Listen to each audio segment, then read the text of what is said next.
Well, how did it start? Nobody knows how it got started. We know the kind of event that it must have been. We know the sort of event that must have happened for the origin of life. And what was that? It was the origin of the first self-replicating molecule. Right, and how did that happen? I've told you we don't know. So you have no idea how it started? No, nor has anyone. Nor has anyone else. What do you think is the possibility that intelligent design might turn out to be the answer to some issues in genetics or in evolution?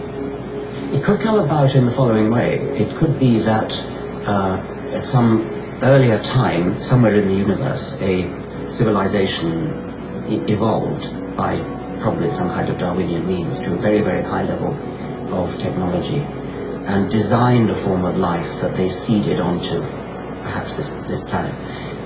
Now, that is a possibility and an intriguing possibility. And I suppose it's possible that you might find evidence for that if you look at the details of biochemistry and molecular biology. You might find a signature of some sort of designer.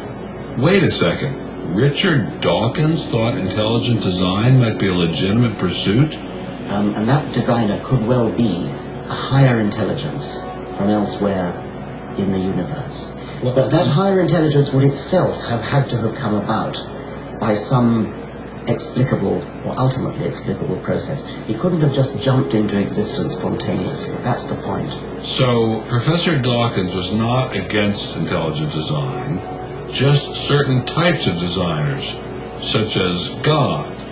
So the Hebrew God, the God of the Old Testament, he doesn't exist in your view? Certainly. I mean, that would be a very unpleasant prospect. And the Holy Trinity of the New Testament? Nothing like that. Do you believe in any of the Hindu gods? Like Vishnu? How can you ask such a question? You don't, How could I? I mean, why would I, given that I don't believe in any others? You don't believe in the Muslim God? No. I mean, why do you even need to ask?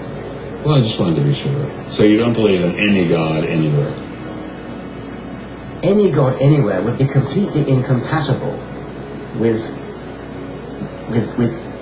anything that I've said in I just wanted to make sure you don't believe in any God anywhere.